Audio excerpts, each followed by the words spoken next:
నిన్ను అన్నం తినకమని చెప్పినా కదనే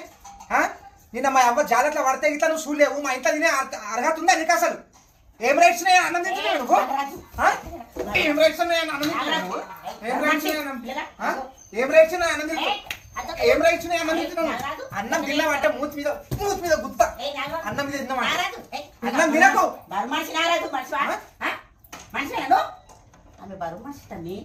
బరువు మనిషి అయితే నాకేంది ఇక్కడ చచ్చిపోయే ముసలిది బాత్రూమ్ లో పడ్డది చంపేస్తా ఏమనుకుంటావు నువ్వు అరే బరువు మనిషి కొంచెం అర్థం చేసుకో అయ్యా వడగొడతా బిందతోని ఎన్ని రోజులే మనిషి కావే ఈమె బాత్రూమ్ పోయింది బాత్రూమ్ కాడ పడ్డది తెలివిందా ఏమన్నా అత్తకు సేవ చేస్తాను నీకు ఏం రోగం పుట్టింది మీ అవ్వలేకలే కాదే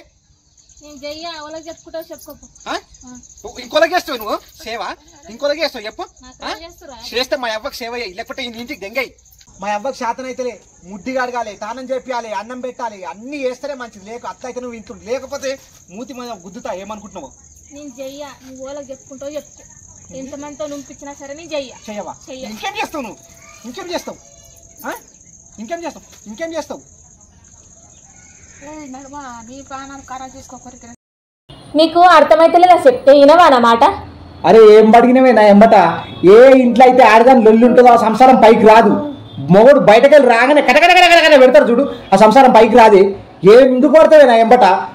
ఏమని అంటే ఏడ్చుడు ఏమని అంటే అలుగుడు ఇదేనా నీ బతుకు మొత్తం పైకి రారే నువ్వు సంసారం కరెక్ట్ చెయ్యి అవన్నీ ఏముండే మంచిగా ఉంటా అంతేగాని ఏమన్నా అంటే ఏడుస్తా లేకపోతే కటకట పెడతా లేకపోతే నీ పంత నములుతా అన్నట్టే ఉంటుందా సంసారం నువ్వు సంసారం చక్కగా చేయకపోతే అట్నే ఉంటుంది మరి పంత నములుతున్నావు కటకట పెడుతున్నావు ఎప్పుడు ఏం కటకట నువ్వేం కటకట తీయకపోతే నేనేం కటకట తీయ పురుగున్నా అదేమన్నా నీకు మైండ్లో పురుగున్నది నీకు అది తీసేస్తే చక్కగా అవుతావు నువ్వు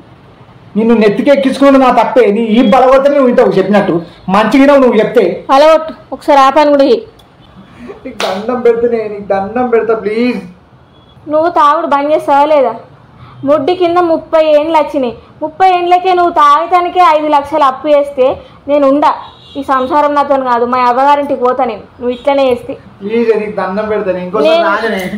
దండం పెడితే అర్థం చేసుకో ప్లీజ్ అబ్బా ఒక్కసారి అర్థం చేసుకో నువ్వు ఏ రోజైతే నీ అప్పు తీరిపోయి నువ్వు తాగుడు బంద్ చేస్తావని తెలుస్తుందో ఆ రోజే వస్తాను ఇప్పుడు నువ్వు మధ్యలోకి వెళ్ళిపోతే నేను ఎట్లా బతకనే నేను ఎన్ని రోజులు నువ్వు ఇట్లనే చేస్తావు అయితే ఎప్పుడో ఒకసారి తాగుతానే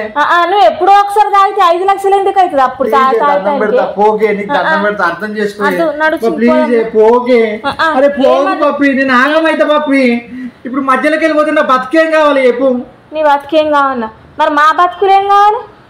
మీకేం తాగుకుంటే అప్పులు చేస్తే మా బతుకులు ఏం కావాలి అప్పులు ప్రతి సంసారానికి ఉంటాయి పప్పి నువ్వు తాగడానికి పెట్టారు అప్పులు సంసారానికి పెట్టుకుంటారు ఇప్పుడు తాగుడికి అయినాయి తాగటానికే ఈ 5 లక్షలు నేను తాగటానికి అయినాయి మరి తాగటానికి కాకపోతే ఇంకేమైనా తెచ్చినావు మాకు నీకు దండం పెడుతున్నా పోకే మళ్ళీ నిడిచిపెట్టి పోకే నువ్వేమైనా తెచ్చినావా మాకు తాగటానికి కాకపోతే నీకు దండం పెడితే నన్ను విడిచిపెట్టుకోకు నేను ఉండని ఈ సంసారం అర్థం చేసుకో అని చెప్పిన తాగంటే తాగా మందు తాగా ఇప్పటి నుంచి నా మీద ఒట్టు